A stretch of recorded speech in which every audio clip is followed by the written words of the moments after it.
de la viande. Et moi, c'est un goûter. Moi, c'est des cakes. De la maternelle au lycée, plus de 6 millions d'enfants mangent à la cantine tous les jours, soit 1 milliard de repas par an.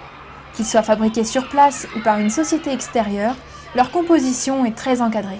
Les repas sont réalisés en fait en collaboration avec la diététicienne de la société et moi-même, puisque je dois effectuer un contrôle de la prestation, c'est-à-dire vérifier que le cahier des charges que la ville de Lyon a réalisé est bien appliqué dans son intégralité par le prestataire.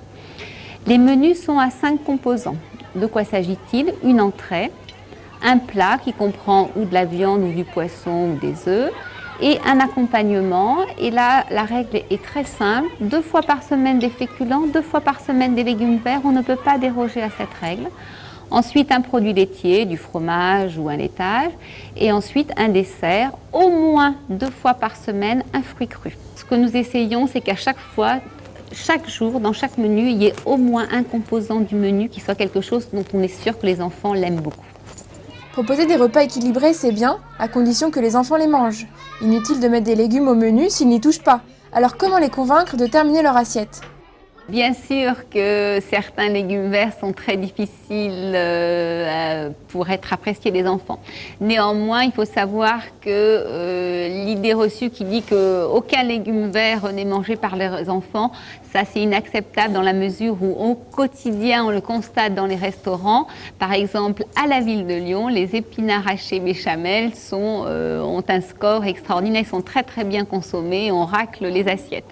D'autres légumes plus difficiles comme le navet, comme le brocoli, peuvent être présentés en gratin avec une sauce béchamel et du gruyère râpé qui va un petit peu faire passer le légume vert.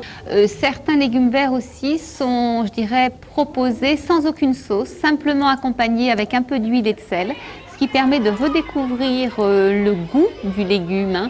Et c'est comme ça, en proposant régulièrement, au fur et à mesure, que l'enfant va commencer à découvrir, à goûter, puis à aimer le légume vert. On dit que pour qu'un aliment nouveau soit accepté, il faut le proposer au moins 10 fois. Les restaurants scolaires d'aujourd'hui ont bien changé et proposent des menus de qualité. Mais est-ce suffisant pour garantir la santé des enfants ? Nous, de toute façon, on doit être un modèle en tant que restauration scolaire et on doit leur proposer des repas équilibrés, c'est évident.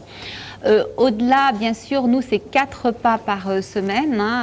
Il faudrait 4 repas par jour pour ces enfants, donc 7 x 4, 28. Donc, vous voyez, on est loin de les nourrir au quotidien toute la semaine. Un fait est là, c'est que notre population au niveau national grossit, et en particulier les plus jeunes. C'est les plus jeunes qui grossissent le plus.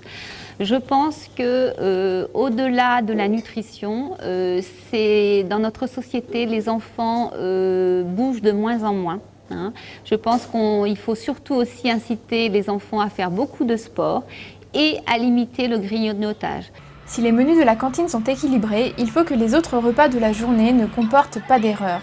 C'est alors aux parents de compléter l'alimentation de l'enfant sous peine de carences nutritionnelles, mais aussi de surpoids ou d'obésité. Alors, à vos fourneaux!